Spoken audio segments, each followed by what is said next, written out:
Coach, I know you talked about, these guys moving on beyond from last year. Is that easier to do? Do you have to do a little less work with some of these guys because they've been so highly ranked and so successful the last 2 years? They're kind of used to the hype and the attention and all that. Well, I think it goes both ways, and it probably is up to each individual. I think we have some very mature guys on our team who are very driven, who are great competitors, who work hard every day, and probably are in the best shape of their life and have made improvements from last year.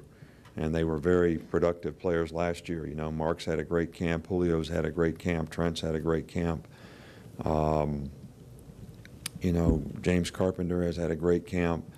You know, Dante's come a long ways and had a very good camp. Mark Barron has been very good.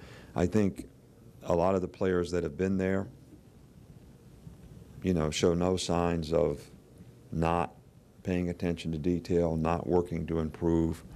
I think the bigger concern is the maturity of the guys who haven't had the responsibility to this point, how they're going to respond to it. And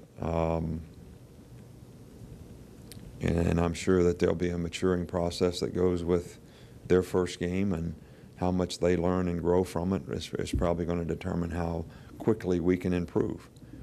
Because in some cases, I don't even know that they know they don't know, if that makes sense.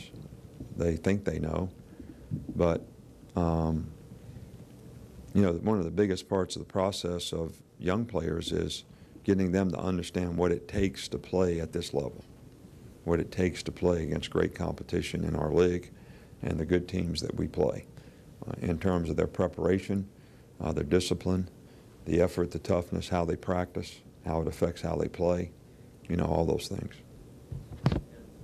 Different note, we saw how much Mark Ingram improved and how well he did from his freshman to sophomore year. Do you see some of the same signs that Trent has made progress all season? Well, I think Trent played extremely well for us last year, especially as the season progressed, and he has not done a thing that wouldn't say that he's going to continue to improve and progress. He's in great shape and worked really hard in fall camp and has been very productive in everything that we've asked him to do. Speaking of young players, Nick, how much has Kerry Murphy developed, and how much playing time do you anticipate he'll get Saturday night? All right, well, he and Chapman have both sort of gone back and forth at the nose, and you know, right now we're, you know, Chapman has a little bit more experience. Kerry's big thing is getting in shape to where he can sustain his performance, and he's always played better as the year's gone on, and hopefully we'll be able to get the same kind of production and performance from him this year. But he will play in this game, and we always rotate 5 or 6 defensive linemen in the game, and he'll certainly be one of the guys that we rotate.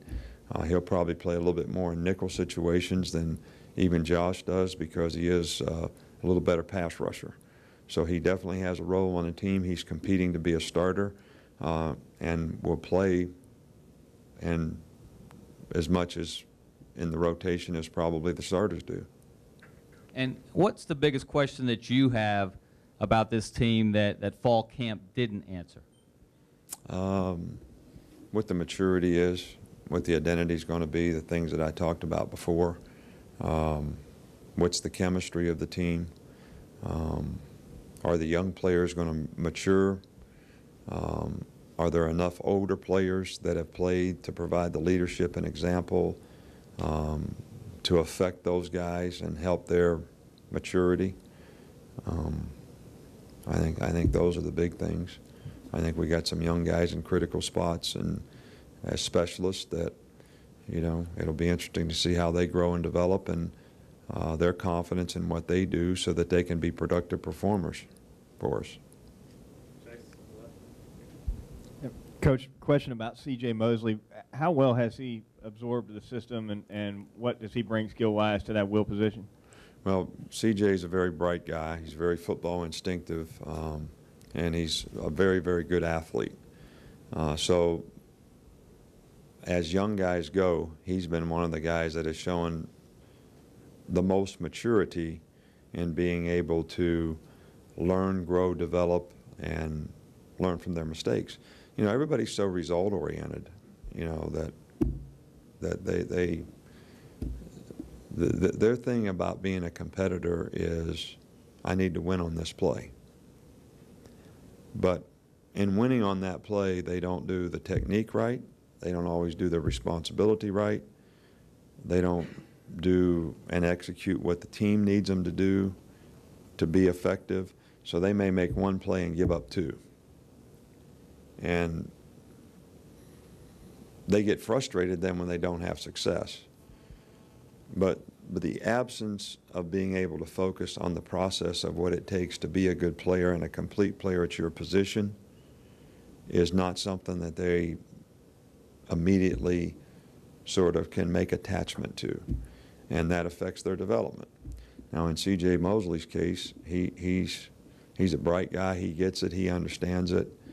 He knows when he makes a mistake most of the time, and he's not affected by the mistakes because he doesn't get frustrated. I'm sure he gets frustrated, but not to the point where it affects his next play. Not to the point where the negative experience is not a stepping stone rather than a stumbling block. And I think that's the biggest thing with the young players, that, you know, they get so frustrated when somebody catches a pass on them or they do the wrong thing. You know, they're gone for the next 3 plays. Well, that's not only that opportunity, the mistake is the best opportunity to learn that you have. But then the next 3 plays, they're not doing the right thing because they're still thinking about what they did wrong on the play 3 plays ago. So now we done gave up 3 more touchdowns. So. You talked earlier about the scrutiny and all the evaluation these players go through spring practice and fall practice. But once these guys get out on the field in uniform, the lights are on, 100,000 people are there, how much, in your experience, how much more do you learn about those guys when they're in that setting? Well, I think that's ultimately what you have to learn about them. How are they going to compete on game day? And I've said this before. You know, some guys play better when the game comes, and some guys who practice pretty well don't compete nearly as well when the game comes. And I don't think you can figure that out until the game comes. I mean, I don't think, you know, if hot peppers give you a bellyache, you can't figure it out until you eat hot peppers, I mean, is what I'm trying to say.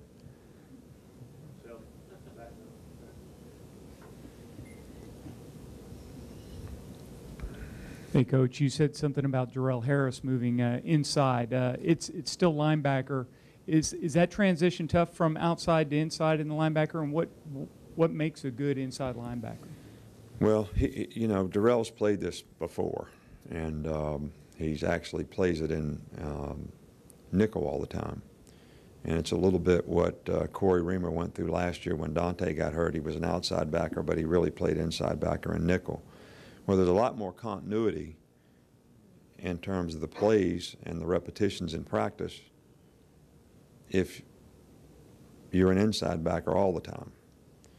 And so with that in mind, you know, Jarrell seemed to do the best job. I think, first of all, you got to be able to take on blockers and play block protection.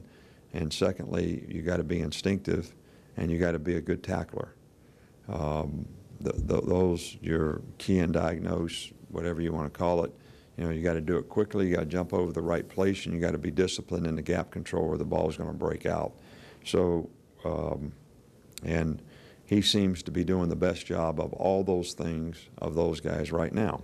But he's never played that position in a game other than a few snaps of nickel when he played inside backer because we never used him as a rusher.